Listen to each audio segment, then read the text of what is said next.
esperar un tiempo, ¿verdad? Para que la masa sea delgada y pueda crecer. Había que comerlo apresuradamente. El pueblo de Israel no tenía mucho tiempo. O sea que otra de las razones era que el pan sin levadura implicaba que no había mucho tiempo para prepararlo. Había que hacerlo rápido. La parte B del versículo 8 dice que también había hierbas amargas. Con hierbas amargas lo comerían. ¿Y qué habla las hierbas amargas? Las hierbas amargas hablan también de lo que habría de venir. Porque todo esto estaba simbolizando el sacrificio de Cristo. Recuerden que cuando Cristo fue elevado a una cruz, tuvo un momento en el cual él clamó por agua, diciendo tengo sed, aunque también esto tiene una connotación espiritual. Pero si nos vamos al punto de vista humano, verdaderamente él tenía sed. Y en el momento de su sed, ¿qué pasó con el Señor? ¿Qué le pusieron? Vinagre, mezclado con ¿qué? Con hiel. No se le parece mucho a lo que pasó con el pueblo de Israel. Las hierbas amargas estaban simbolizando también que Cristo, en lugar de agua, se le pondría hiel en su boca. Habla de lo que habría de venir. Y esta hiel en su boca estaba simbolizando lo que el pueblo de Israel ya había celebrado anteriormente. Cientos de años, ya ha pasado mucho tiempo, porque los planes de Dios en algún momento se han de cumplir. Y Cristo bebió vinagre mezclado con hiel. Y esto estaba hablando también de una fiesta que había sido celebrada anteriormente. Una copa fue elevada, una copa de amargura Cristo habría de tomar.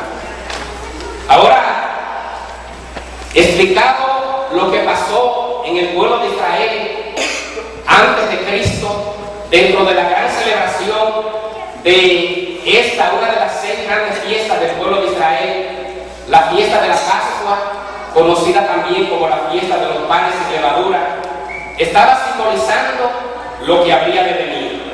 Podemos entonces, en el contexto bíblico, hablar de 2 tipos de Pascuas: la Pascua del antiguo pacto y la Pascua que celebraría Cristo la noche antes de ser entregado. ¿Qué pasaba en la primera Pascua? La primera Pascua era celebrada apresuradamente. En la primera Pascua era sacrificado un cordero. Ese cordero tendría que ser perfecto, tenía que ser primogénito de los animales. Ese cordero no podía ser ciego, no podía ser cojo, un cordero perfecto. ¿No se parece esto a lo que fue Cristo? Cuando Juan el Bautista lo señala como el Cordero de Dios, señalándolo y diciendo: he aquí el Cordero de Dios que quita el pecado del mundo. Esto estaba simbolizando lo que habría de venir. Con el sacrificio de Cristo cesaron los sacrificios de animales. Con el sacrificio de Cristo se pagó por una eterna redención. Los sacrificios de animales debían hacerse una vez al año. El sacrificio de Cristo fue hecho una vez para siempre. Con el sacrificio del antiguo pacto, el sumo sacerdote era el único autorizado a entrar al lugar santísimo y ofrecer sacrificio por el pueblo. En la segunda Pascua, a través del sacrificio de Cristo, todos nos constituimos en sacerdotes de Dios. Porque dice la palabra en el libro de Apocalipsis que somos hechos reyes y sacerdotes. Somos primicias para Dios y reinaremos por siempre. En la segunda Pascua, Cristo fue el propiciador. Él se hizo propicio. Porque la sangre de los animales no pudieron hacer perfectos a los pecadores. Ahora la sangre de Cristo, entrando al lugar santísimo una sola vez y para siempre, nos ha hecho perfectos para siempre, de acuerdo a la palabra. Y esto hay que celebrarlo. en lugar de ser un acto de recordación con dolor, con sufrimiento, con lágrimas, ha de ser una fiesta de celebración, porque Cristo pagó el precio. Y como dice un antiguo himno, todo fue pagado ya. Nada debo yo, salvación perfecta da quien por nosotros. Bendito sea el nombre del Señor. Alabado sea Dios.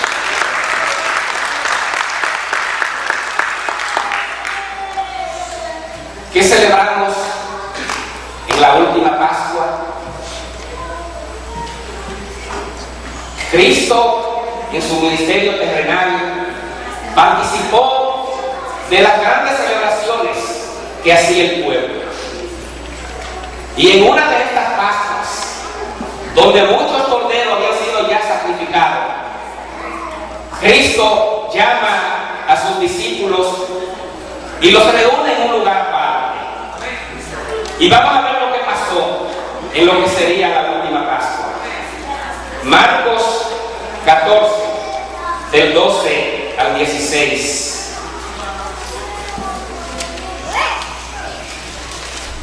El primer día de la fiesta de los panes sin levadura, cuando se sacrificaba el cordero de la Pascua, sus discípulos le dijeron: ¿dónde quiere que vayamos a preparar para que coman la Pascua?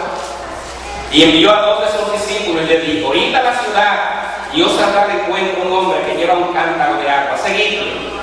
Y donde entrare decir al señor de la casa: el maestro dice, ¿dónde está el aposento donde he de comer la Pascua con mis discípulos? Y él os mostrará un aposento alto, ya dispuesto, preparado para vosotros allí. Fueron sus discípulos y entraron a la ciudad y hallaron como les había dicho y prepararon la Pascua. Lo que implica que esta Pascua era una celebración que desde el tiempo de la salida del pueblo de Israel de Egipto se seguía celebrando. Pero esta Pascua sería diferente. Por eso podemos hablar de 2 Pascuas, la primera y la segunda. En la primera Pascua se sacrificaban corderos. En la última Pascua, Cristo fue el cordero. Porque en Cristo la gloria postrera se hace mejor que la primera. La iglesia puede disfrutar de una bendición mucho más abundante que la que disfrutó el pueblo de Israel entonces. Porque anteriormente los sacrificios tenían que ser repetitivos. Los sacrificios eran de animales. Ahora, en el nuevo pacto, Cristo fue el sacrificio. Él es nuestra redención y Él es nuestra justificación. La bendición de la iglesia de hoy es mucho mayor que la bendición que el pueblo de Israel disfrutó en su época. Porque nuestra bendición proviene de Cristo. La obra del Señor ya fue consumada. Y cuando Cristo dijo consumado es, Él terminó la obra. Ya usted no tiene que hacer otra cosa más que obedecer lo establecido por Dios. Usted no tiene que preocuparse por comprar un cordero, por comprar un palomino, por comprar un becerro. Ahora lo más importante para usted es que viva una vida recta delante del Señor. Una vida de obediencia, una vida de entrega. De eso se agrada a Dios. Esa es lo que Dios está buscando del pueblo suyo en este tiempo. Una iglesia que le alabe y le bendiga. Una iglesia que se mueva bajo las promesas del Señor. En Cristo, nosotros, su pueblo, nos hacemos partícipes de un mejor pacto. Vamos a ver lo que nos dice Hebreos 12, 24.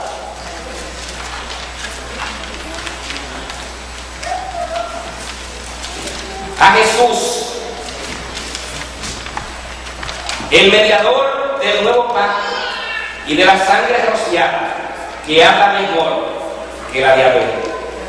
Y si miramos el contexto de este pasaje, lo que el autor de la epístola a los Hebreos está hablando es que nosotros no nos hemos acercado al lugar, al monte Sinaí, donde había fuego, donde había que quitarse los calzados para poder entrar, porque había presencia del Señor. Y esto era dentro del antiguo pacto. Ahora, en ese tiempo, cuando a un animal se acercaba, era muerto, porque la presencia del Señor estaba ahí. Y en ese tiempo la presencia del Señor infundía temor, infundía miedo. Es por eso que Pedro en una ocasión dice: ay de mí que soy hombre muerto, después de la pesca milagrosa, porque mis ojos han visto a Dios. Y es por eso que cuando Moisés descendía del desierto, después de su encuentro con Dios, él tenía que ponerse un velo, porque él reflejaba la presencia del Señor. Y dentro de la tradición decía que cualquier hombre que viese a Dios sería muerto. Y él se ponía un velo, porque irradiaba presencia del Señor. En el nuevo pacto, en el nuevo sacrificio, en la nueva dispensación de la gracia, debido a que nosotros no merecemos tal bendición, debido a que nosotros no merecemos tanta gloria, pues Cristo se hizo nuestro propiciador y Cristo pagó el precio.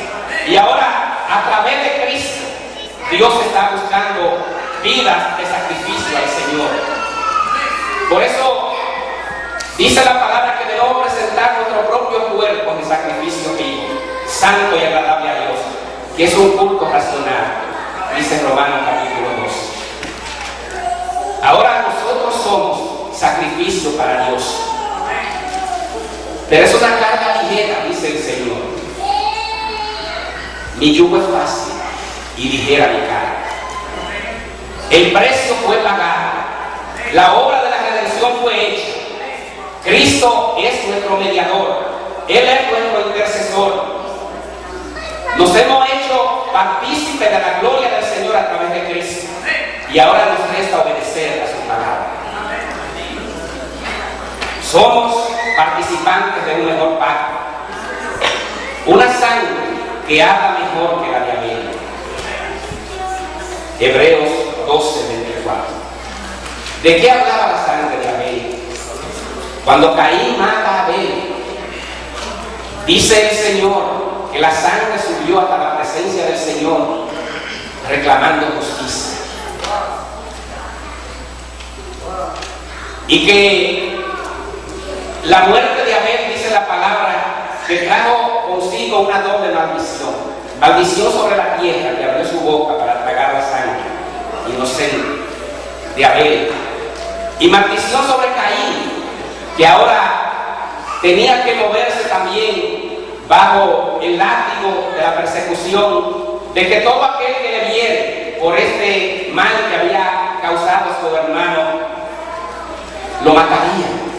Y Dios puso una señal, porque la misericordia de Dios es de eternidad a eternidad.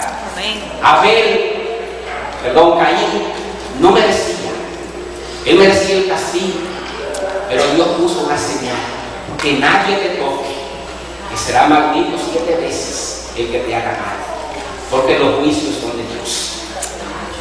Y Dios tuvo misericordia de Caín, aún estando en desobediencia, porque la misericordia de Dios es para siempre. La misericordia de Dios se renueva cada mañana. Démosle gloria al Señor por su misericordia.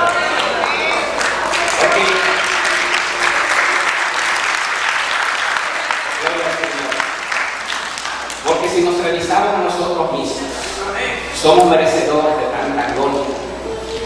Fuimos merecedores de que Cristo pagara el precio. Si Cristo no hubiese pagado el precio todavía, estuviéramos cargando con los sacrificios de animales. Cristo fue el último sacrificio. Los sacrificios cesaron. Yo no sé quiénes de ustedes vieron la película de la crucifixión en el argumento de Mel Gibson. ¿Qué se veía en esa película? Mucha sangre, ¿verdad? Le pusieron un nivel de 14, de tensión, 14 años o más, porque era una película sangrienta. Eso fue lo que pasó. Y decimos: ¿por qué tanta sangre? ¿Por qué tanto dolor? Él lo hizo por ti y por mí. Él lo hizo para que usted, para que yo no tuviéramos que volver a llevar más sacrificios al altar. Porque ahora podemos entrar directamente al altar de Dios y podemos ser nuestros propios sacerdotes. ¿Cuál es la misión del sacerdote? Ofrecer sacrificio por sí mismo, también por el pueblo. Ahora usted puede ofrecer su propio sacrificio a Dios. ¿Cuál es su sacrificio? Una vida de obediencia, una vida que agrade al Señor. Dentro de la simbología de las cosas que ocurrieron la noche antes de Jesús ser entregado, pasaron dos cosas interesantes, y es que el pan fue partido. Marcos 14, 22. Y mientras comían, Jesús tomó pan y bendijo y lo partió y les dio diciendo: tomad, comed, esto es mi cuerpo. Más adelante el apóstol Pablo abundó mucho más sobre lo que ocurrió la noche antes del Señor ser entregado. Un pan fue elevado, fue partido en dos, simbolizando en que había ya una división entre el antiguo y el nuevo pacto, entre la antigua Pascua y la Pascua del Señor, que había una obra perfecta y que en Cristo culminaba los sacrificios de animales. Partió el pan